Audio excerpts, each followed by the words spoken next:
Breaking news. J News. Entertainment is right. গত 5ই মে ওরা সারা বিষ্ণুপুর জুড়ে এবং 4 তারিখও বিভিন্ন পার্টি অফিস ভেঙেছে, আমাদের নেতাদের ঘর বাড়ি ভাঙচুর করেছে, আমাদের যারা সভাপতি তাদেরও ঘর বাড়ি ভাঙচুর করেছে, পার্টি অফিস ভাঙচুর করেছে। এবং 5 তারিখও আমরা দেখলাম আমাদের আমগাছিয়া পার্টি অফিস ভেঙেছে।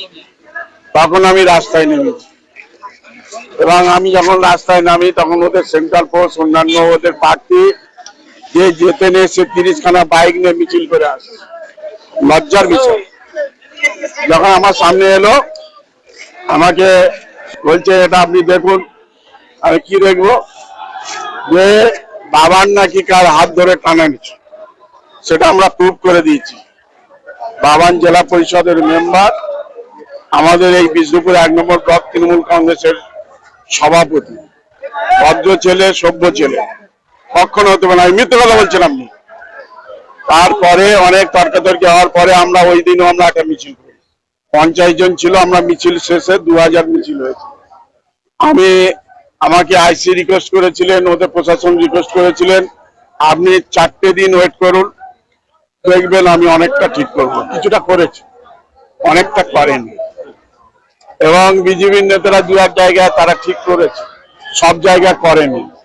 তারপর দেখলাম পঞ্চৌকি থেকে ওরা 250 বাইক, যেটা সাতগাছিয়া এবং বিষ্ণুপুর মিলে, এবং একটা জেসিবি নিয়ে তারা আমাদের এই যে বিষ্ণুপুর, এখান থেকে বিশেষ করে শান্তির বিষ্ণুপুর, কৈলান থেকে আরম্ভ করে নেপালগঞ্জ হয়ে কয়েলের মোড়, তারপরে ওইদিকে হয়ে আমতলা, এই যে একটা জুলুম, একটা উত্তরপ্রদেশের একটা যে বুলডোজার সেই রাজনীতি এখানেও চালু করতে চাই। আমি এসপি কে বললাম, আইসি কে বললাম, বললো বন্ধ করেছি, কিন্তু কোথায় বন্ধ করেছি আমি সে ছবি পাইনি। আমি বললাম তাহলে কাল থেকে আমি নামছি, কাল থেকে আমি নামছি। তাই আজকে নেমেছি এবং আমি আমতলায় নামবো। আমাদের মগরাহাট পূর্ব, মগরাহাট পশ্চিম, সাতগাছিয়া, বিষ্ণুপুরকে নিয়ে ধানকল থেকে আমাদের এমপির অফিসও ভাঙচুর করেছে, কার্যালয়, তৃণমূল কংগ্রেসের কার্যালয় ভাঙচুর করেছে। ওই পর্যন্ত আমরা মিনিমাম 6, 7, 8, 10 হাজারের মতন আমরা মিছিল করব। আমাদের সঙ্গে মানুষ আছে কিনা আমরা দেখাতে চাইছি। আর এখানে কয়েকটা হারমাত, এই যে দেখছেন বিল্ডিং, পুরো বেআইনি, কোনো পারমিশন নেয়নি, কোনো নকশা নেই, সব নিছে। এখানে আবার ফের সন্ত্রাস করতে চাইছে বিভিন্ন দলই। ওদিকে অভিজিৎ নস্কর, তার কোনোদিন আমি চিনতাম না, সে বলছে নাকি তার বাড়িতে খেয়ে মানুষ হয়েছে। আমি এই জায়গা থেকে আমি এক্ষুনি বলছি, যারা যারা আমাদের বাড়ির ঘর দোল ভাঙচুর করেছে তাদের প্রত্যেকে টাকা দিয়ে ছাড়িয়ে দিতে হবে, আর ওখানে কান ধরে উদ্বোস করতে হবে। তা না হলে আমরা তাদের কাছ থেকে কিভাবে আদায় করতে হয়, আর না হলে ওদের বাড়ি বিক্রি করে যাদের ভাঙচুর করেছে তাদের আমরা ছাড়িয়ে দেবো এবং এদের এখান থেকে আমরা তাড়িয়ে দেবো। এখানে শান্তির বিষ্ণুপুর, সেই শান্তির বিষ্ণুপুর অশান্ত করে তুলেছে। কালকের বোম্বিং হয়েছে, আমি আইসি কে বলেছি, আমরা বিভিন্ন ছবি দিয়ে দেখিয়েছি, এসপি কে জানিয়েছি, এগুলো দেখুন। 15 বছর আমি শান্তিতে রেখে দিয়েছি। 2011 থেকে আজ পর্যন্ত এখানে কোনো বোম পড়েনি। এখানে আমাদের ছেলে যদি কেউ উৎপাত করে তাকে সঙ্গে সঙ্গে শাসন করেছি। এখানে যার জন্য আজকের এত ডেভেলপমেন্ট হচ্ছে, সেই ডেভেলপমেন্ট বন্ধ হয়ে গেলে আমি ছাড়বো না। আমি রাস্তায় নামবো বলেছিলাম, আজকে তাই রাস্তায় নেমেছি। এরপর পরপর বিভিন্ন, আমি বুধবার দিন আবার মগরাহাটে যাব। তারপরে আমরা এখানে একটা মিছিল বের করবো, ধানকল থেকে বিষ্ণুপুর থানা হয়ে আমতলা হয়ে আমাদের এমপি মাননীয় সাংসদ অভিষেক বন্দ্যোপাধ্যায়ের যে অফিস ভাঙচুর করেছে সেখানে যাব। কত ক্রিমিনাল মোস্তান আছে তাদের আমরা জানাতে চাইছি। যারা আজকের মোস্তানি করতে চাইছে তাদের বাপ ঠাকুরদার সাথে আমি লড়াই করে এখানে অনেক ক্রিমিনাল মোস্তান, সিপিএম এর হারমার উড়ে গেছে এখানে। আর এখানে এই বিষ্ণুপুরের মাটিতে তাদের স্থান নেই। আবার দুটো ক্রিমিনাল এসছে, শঙ্কর সরকার আর রেজাউল, আমি আইসি কে বলে দিয়েছি এরপরে ঠিক যদি করতে পারেন ভালো, নাহলে এখান থেকে ওদের ছাড়া করে দেবো। আর যে বিজেপির যারা নেতারা এখানে এসে আজকে তাদেরকে এনে এখানে অশান্ত করার চেষ্টা করে, সেই বিজেপির নেতাদের রেহাই হবে না, কেউ রেহাই পাবে না।